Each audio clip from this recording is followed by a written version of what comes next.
الحمد لله وكفى وسلام على عباده الذين اصطفى أما بعد فأعوذ بالله من الشيطان الرجيم بسم الله الرحمن الرحيم والسابقون الأولون من المهاجرين والأنصار والذين اتبعوهم بإحسان رضي الله عنهم ورضوا عنه وأعد لهم جنات تجري تحتها الأنهار خالدين فيها أبدا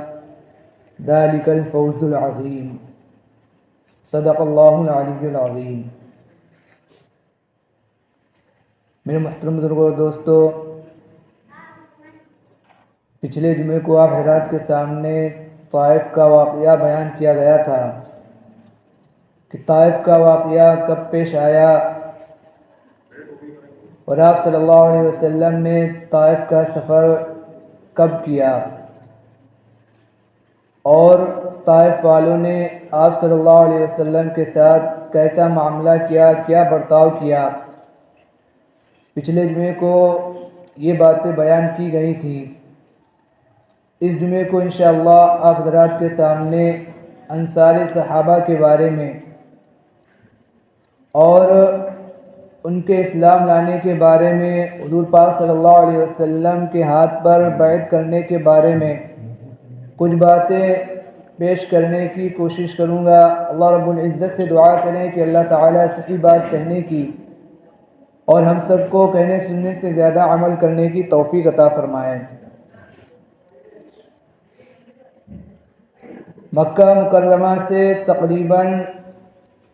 450 کلومیٹر کے فاصلے پر ایک بستی آباد ہے جسے ہم اور آپ مدینہ منورہ کہتے ہیں۔ یہ بستی آباد کرنے والے اس بستی کو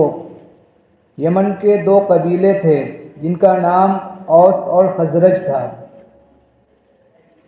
اور مدینہ کا پرانا جو نام ہے وہ یثرب ہے، پھر بعد میں نام بدل کر مدینہ رکھ دیا گیا۔ یہی اوس اور خزرج کے لوگ ایمان لے آئے، اسلام لے آئے اور بعد میں یہ انصار صحابہ کہلائے گئے، اور انہوں نے حضور پاک صلی اللہ علیہ وسلم کی اور مہاجر صحابہ کی ہر طرح کی مدد کی، ہر طرح کا تعاون کیا۔ مدینہ منورہ کے ارد گرد آس پاس جو یہودیوں کی بستیاں آباد تھیں، یہودیوں کے قبیلے آباد تھے، اور بہت سارے قبیلے مدینہ کے ارد گرد آباد تھے، لیکن ان میں سے 3 قبیلے بہت زیادہ معروف اور مشہور اور طاقتور تھے۔ بنو قینقاع، بنو نذیر، بنو قریظہ، یہ جو 3 قبیلے تھے یہ بہت زیادہ طاقتور، معروف اور مشہور یہودیوں کے قبیلے تھے۔ یہودیوں کا طریقہ یہ تھا کہ یہ جو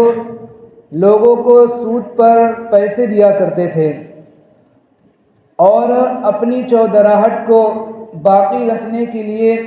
یہ لوگ آپس میں ایک دوسرے کو لڑایا کرتے تھے۔ مدینہ کے لوگوں کو، اوس اور خزرج کے لوگوں کو آپس میں یہ لوگ لڑایا کرتے تھے تاکہ ان کی چودراہٹ باقی رہے، اور جب کبھی ان کی جو لڑائی ہوتی تھی اوس اور خزرج کے لوگوں سے، تو یہ جو یہودی ان سے کہتے تھے کہ عنقریب آخری نبی آنے والا ہے، اور وہ آخری نبی جو آئے گا وہ ہم ہی میں سے ہوگا، اور ہم جو ان کے ساتھ مل کر تمہارا مقابلہ کریں گے، تم کو سبق سکھائیں گے۔ یہ یہود کے لوگ جو اوس اور خزرج پر دھوس جمایا کرتے تھے ایک طرح کی۔ اوس اور خزرج کے لوگ یہ مشرک تھے، لیکن یہودیوں سے انہوں نے بار بار یہ سن رکھا تھا کہ آخری نبی کا ظہور ہونے والا ہے، آخری نبی آنے والے ہیں، اس لیے اوس اور خزرج اور مدینے کے جو لوگ تھے ان کے دل و دماغ کے اندر یہ بات کیا تھی، بیٹھ گئی تھی کہ نبی آخری الزمان کا ظہور ہونے والا ہے، آخری نبی کیا ہے، آنے والے ہیں۔ اور ادھر مکہ مکرمہ میں حضور پاک صلی اللہ علیہ وسلم مقیم تھے، اور آپ صلی اللہ علیہ وسلم کے سب سے بڑے حامی، سب سے بڑے مددگار، اور ہر موقع پر آپ صلی اللہ علیہ وسلم کا ساتھ دینے والے آپ صلی اللہ علیہ وسلم کے چچا جناب ابو طالب کی وفات ہو چکی تھی، اور اسی طرح آپ صلی اللہ علیہ وسلم کی اہلیہ محترمہ آپ صلی اللہ علیہ وسلم کی شریک حیات ام المؤمنین حضرت خدیجہ رضی اللہ تعالی عنہ کی بھی وفات ہو گئی تھی۔ اس لیے آپ صلی اللہ علیہ وسلم اور آپ صلی اللہ علیہ وسلم کے جو ساتھی کے جو صحابہ وہاں تھے، وہ جو مکہ والوں کے ظلم و ستم کا شکار تھے، اور بہت زیادہ زیادتی کا، ظلم و ستم کا وہ لوگ کیا تھے؟ شکار تھے۔ حج کے موقع پر جب مختلف قبیلوں سے، مختلف جگہ سے اور مختلف علاقے سے لوگ حج کے ارادے سے مکہ مکرمہ آتے تھے، تو آپ صلی اللہ علیہ وسلم چپکے خاموشی کے ساتھ چھپ کر کے لوگوں کو دین کی، اسلام کی، ایمان کی دعوت دیتے، اور آپ صلی اللہ علیہ وسلم ان سے کہتے، فرماتے کہ کون ہے جو مجھے اور میرے ساتھیوں کی ضمانت لے، مجھے اور میرے ساتھیوں کی کو پناہ دے، میں اس کے لیے جنت کی ضمانت لیتا ہوں۔ لیکن کسی بھی قبیلے کے اندر یہ ہمت نہیں تھی کہ وہ حضور پاک صلی اللہ علیہ وسلم کو اور آپ صلی اللہ علیہ وسلم کے ساتھیوں کو اپنے یہاں ٹھہرائے، اور آپ صلی اللہ علیہ وسلم کو اور آپ کے صحابہ جو تھے ان کو پناہ دے، اس لیے کہ قریش کا اس وقت بہت زیادہ دبدبہ تھا، ان کا بہت زیادہ رعب تھا، اور آپ صلی اللہ علیہ وسلم کو اور آپ صلی اللہ علیہ وسلم کے جو صحابہ تھے ان کو اپنے یہاں پناہ دینا، ان کی ضمانت لینا، ان کو اپنے یہاں پناہ دینا، گویا کہ قریش سے براہ راست جنگ کا اعلان کرنا تھا، لڑائی کرنا تھا۔ اس لیے کسی بھی قبیلے والے کے اندر یہ ہمت نہیں تھی کہ وہ جو حضور پاک صلی اللہ علیہ وسلم کو یا آپ صلی اللہ علیہ وسلم کے ساتھیوں کو، صحابہ کو کیا ہے کہ پناہ دے اپنے یہاں، قریش کے ڈر اور خوف کی وجہ سے۔ تو جس طرح جو حج کے موقع پر مختلف قبیلے کے لوگ اور مختلف جگہ کے لوگ حج کے ارادے سے مکہ مکرمہ آتے تھے حج کرنے کے لیے، اسی طرح مدینہ منورہ سے بھی لوگ حج کے ارادے سے حج کرنے کے لیے مکہ مکرمہ آتے تھے، اور خزرج کے لوگ بھی مکہ مکرمہ آئے حج کرنے کے لیے، اور ان میں سے کچھ کی ملاقات حضور پاک صلی اللہ علیہ وسلم سے ہوئی، اور آپ صلی اللہ علیہ وسلم نے ان کو جو دین کی، اسلام کی دعوت دی، اور ان کو آپ صلی اللہ علیہ وسلم کی بات سمجھ میں آ گئی، اور ان کو وہ بات یاد آ گئی، ان کے ذہن کے اندر وہ بات آ گئی، اور ان کے دل کے اندر یہ کھٹک ہوئی کہ یہ وہی نبی ہیں، آخری نبی ہیں جن کا جو تذکرہ جو یہودی ہم سے کیا کرتے تھے، جن کا نام جو یہودی ہمارے سامنے لیا کرتے تھے، یہ وہی آخری نبی ہیں، تو کیوں نہ ہو کہ ہم ان سے پہلے ان کے ہاتھ پر بیعت کر لیں تاکہ یہودیوں سے مقابلہ کرنے میں ہمیں طاقت اور قوت حاصل ہو۔ لیکن کوئی خاص طرح کا مشورہ نہیں ہو سکا، اور یہ لوگ جو آئے تھے یہ لوگ واپس اپنے مدینہ منورہ چلے گئے۔ پھر جب اگلا سال آیا اور پھر مدینہ منورہ سے لوگ حج کرنے کے ارادے سے آئے، تو ان میں سے 6 لوگوں نے حضور پاک صلی اللہ علیہ وسلم کے ہاتھ پر مینا کی گھاٹی کے اندر اسلام قبول کیا، اور آپ صلی اللہ علیہ وسلم کے ہاتھ پر بیعت کی۔ آپ صلی اللہ علیہ وسلم نے انہیں دین کی کچھ تعلیم دی، اور آپ صلی اللہ علیہ وسلم نے ان سے کہا کہ تم واپس جاؤ اور مدینہ جا کر لوگوں کے اندر دین کی دعوت دو، لوگوں کو دین کی دعوت دو، لوگوں کو اسلام کی دعوت دو۔ چنانچہ جب وہ مدینہ واپس گئے تو انہوں نے لوگوں کو دین کی، اسلام کی دعوت دی، جس کے نتیجے میں بڑے بڑے سردار کیا ہے مسلمان ہوئے، مشرف با اسلام ہوئے۔ پھر جب وہ اگلا سال آیا حج کے موقع پر، پھر مدینہ کے لوگ آئے، اور تقریباً 12 حضرات جو حضور پاک صلی اللہ علیہ وسلم کے ہاتھ پر 12 لوگوں نے بیعت کی، اور آپ صلی اللہ علیہ وسلم نے ان کو واپس کیا، تو ان کے ساتھ جو صحابہ کو، کچھ صحابہ کو بھی ان کے ساتھ بھیج دیا تاکہ صحابہ بھی ان کے ساتھ مل کر مدینہ میں جا کر دین کی تبلیغ کریں، لوگوں کے درمیان اسلام پھیلائیں، لوگوں کو ایمان کی دعوت دیں۔ تو آپ صلی اللہ علیہ وسلم نے ان کے ساتھ کچھ صحابہ کو بھی کیا ہے بھیج دیا۔ اس طرح جو مدینہ کے اندر اسلام کی راہ ہموار ہونے لگی، اسلام کا چرچا عام ہو گیا، اور لوگ اسلام کے بارے میں جاننے لگے، اسلام کی راہ اور اسلام کا چرچا جب لوگوں کے درمیان عام ہو گیا، پھر لوگوں نے، مدینہ کے لوگوں نے یہ چاہا کہ کیوں نہ آپ صلی اللہ علیہ وسلم کو مدینہ منورہ بلا لیا جائے۔ آپ صلی اللہ علیہ وسلم کو اگر ہم مدینہ منورہ بلا لیں گے تو آپ صلی اللہ علیہ وسلم جو کفار کے، مکہ والوں کے ظلم ستم سے بچ جائیں گے، ان سے آپ صلی اللہ علیہ وسلم کو چھٹکارا حاصل ہو جائے گا۔ چنانچہ پھر جب اگلی مرتبہ حج کا موسم آیا، حج کا موقع آیا، تو مدینہ منورہ سے لوگ حج کے لیے آئے، اور ان میں سے کچھ لوگوں نے تقریباً جو 75 حضرات نے آپ صلی اللہ علیہ وسلم کے ہاتھ پر خاموشی کے ساتھ چپکے سے آپ صلی اللہ علیہ وسلم کے ہاتھ پر بیعت کی، اور آپ صلی اللہ علیہ وسلم سے عرض کیا کہ یا رسول اللہ صلی اللہ علیہ وسلم آپ ہم سے کیا چاہتے ہیں؟ انہوں نے حضور پاک صلی اللہ علیہ وسلم سے عقیدت میں، آپ صلی اللہ علیہ وسلم سے محبت میں، آپ صلی اللہ علیہ وسلم سے جذبہ نثاری کے ساتھ، نثاری کے جذبے کے ساتھ آپ صلی اللہ علیہ وسلم نے ان سے، آپ صلی اللہ علیہ وسلم سے انہوں نے عرض کیا کہ یا رسول اللہ صلی اللہ علیہ وسلم آپ ہم سے کیا چاہتے ہیں؟ آپ ہم سے کس چیز کی ضمانت لینا چاہتے ہیں؟ تو آپ صلی اللہ علیہ وسلم نے ان سے کہا کہ میں تم سے چند چیزوں کا وعدہ لینا چاہتا ہوں۔ چنانچہ آپ صلی اللہ علیہ وسلم نے ان کے سامنے چند چیزیں پیش کی۔ آپ صلی اللہ علیہ وسلم نے فرمایا السمع والطاعۃ، کہ جب میں مدینہ پہنچ جاؤں تو تمہیں جو السمع والطاعۃ، ہر حال میں میرا حکم ماننا پڑے گا، ہر حال میں میری کیا کرنا، اطاعت کرنا پڑے گی۔ ایسا نہ ہو کہ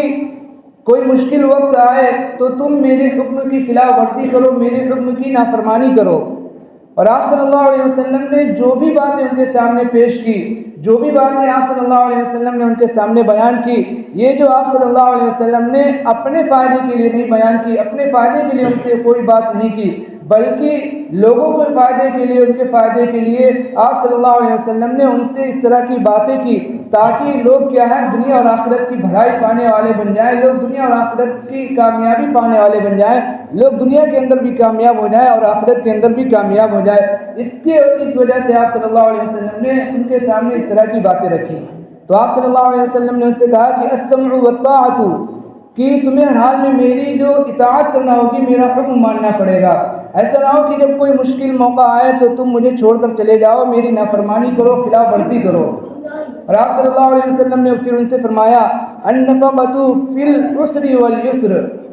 کہ تنگی ہو یا فراخی ہو، امیری ہو یا غریبی ہو، تنگ دستی ہو یا خوشحالی ہو، مالداری ہو یا غریبی ہو، ہر حال میں تمہیں جب بھی دین کے معاملے میں خرچ کرنے کا موقع آئے گا تو تمہیں ہر حال میں اس میں کیا کرنا پڑے گا، خرچ کرنا پڑے گا۔ آپ صلی اللہ علیہ وسلم نے ان سے یہ فرمایا۔ پھر آپ صلی اللہ علیہ وسلم نے ان سے یہ بھی فرمایا کہ جو تمہیں جو الامر بالمعروف والنہی عن المنکر، کہ میں جب مدینہ پہنچ کر لوگوں کو رسومات سے، بدعات سے، خرافات سے جب روکوں گا،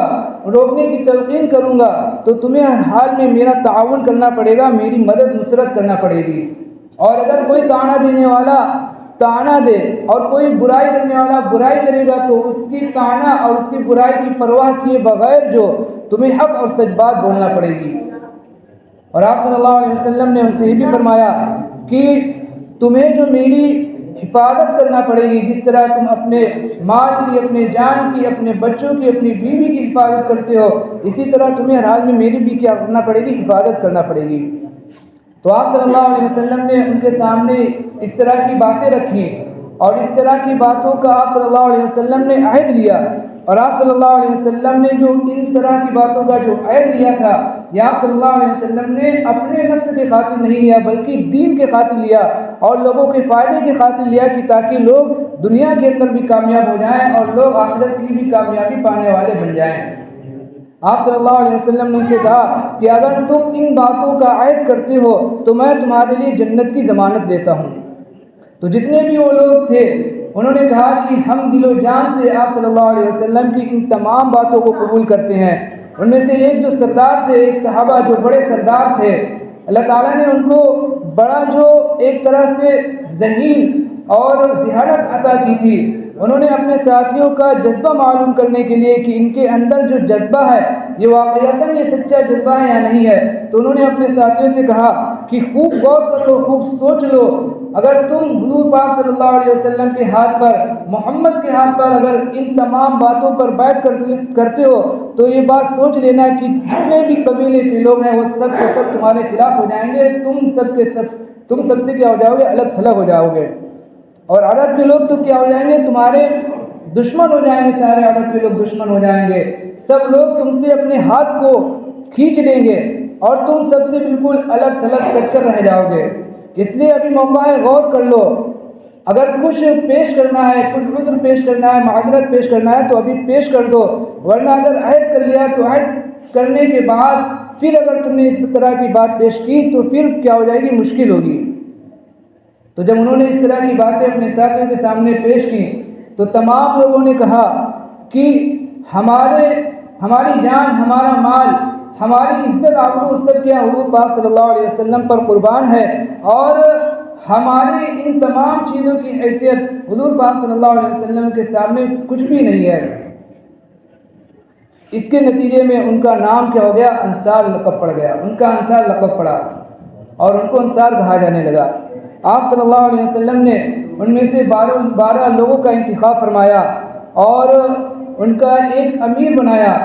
حضرت بریدہ رضی اللہ تعالیٰ عنہ ان کے امیر تھے، اور ان سے کہا کہ مکہ جاؤ اور مکہ جانے کے بعد لوگوں کو دین کی دعوت دو، اسلام کی دعوت دو، لوگوں کو ایمان کی طرف بلاؤ،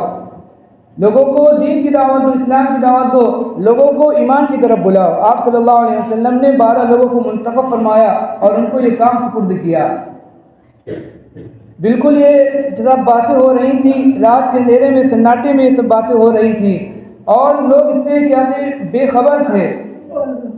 لیکن شیطان جو تھا وہاں موجود تھا۔ شیطان یہ سب باتیں دیکھ نہیں سکا اور اس نے جو اعلان کیا، اس نے شور مچانا شروع کیا کہ لوگوں یہاں دیکھو، لوگ محمد کے ساتھ کیا معاہدہ کر رہے ہیں، کیا باتیں طے ہو رہی ہے۔ شیطان نے یہ اعلان کیا اور حضور پاک صلی اللہ علیہ وسلم نے اس موقع پر فرمایا کہ اس گھاٹی کا جو کیا، یہ شیطان ہے جو یہ آواز لگا رہا ہے۔ تو پھر جتنے بھی صحابہ وہاں پاس موجود تھے، سب صحابہ کیا تھے، سب صحابہ اپنے ادھر ادھر ہو گئے، جہاں جس کا جو قیام تھا وہاں چلے گئے۔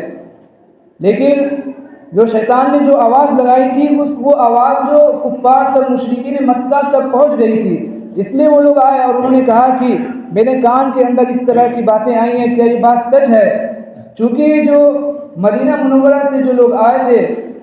جو حج کے ارادے سے جو لوگ آئے تھے، اس کے اندر مسلمان بھی تھے، غیر مسلم بھی تھے۔ ان میں سے ایک کافر نے، جس کا نام عبداللہ بن ابی تھا، وہ بھی تمام لوگ کیا تھے جو غیر مسلم تھے، وہ تمام لوگ کیا تھے، اس سے بے خبر تھے۔ ان میں سے ایک کافر جس کا نام عبداللہ بن ابی تھا، اس نے کہا کہ محمد سے ہمارا کوئی لینا دینا نہیں ہے، اس طرح کی کوئی بات نہیں ہوئی ہے، اور اس نے جو کفار مکہ سے بحث کرنا شروع کر دی۔ لیکن کفار مکہ جو اس بات کی ٹو کے اندر لگے رہے، وہ کھوج بین کرتے رہے کہ کیا یہ بات سچ تھی یا غلط تھی۔ انہوں نے آخرکار یہ پتہ لگا لیا کہ لوگوں نے حضور پاک صلی اللہ علیہ وسلم سے اس طرح کا جو کیا ہے، معاہدہ کیا ہے، عہد لیا ہے۔ جب انہیں اس بات کی یقین ہو گیا اور صحابہ کو بھی یہ بات پتہ چل گئی کہ اب کفار کو، مکہ کے لوگوں کو یہ بات پتہ چل گئی ہے کہ ہم نے جو حضور پاک صلی اللہ علیہ وسلم سے معاہدہ کیا ہے، تو تمام کے تمام صحابہ جو مکہ چھوڑ کر مکہ سے فوراً جو مدینہ کے لیے، اپنے گھر کے لیے روانہ ہو گئے۔ کفار نے ان کا پیچھا کیا، لیکن کفار کیا ہے،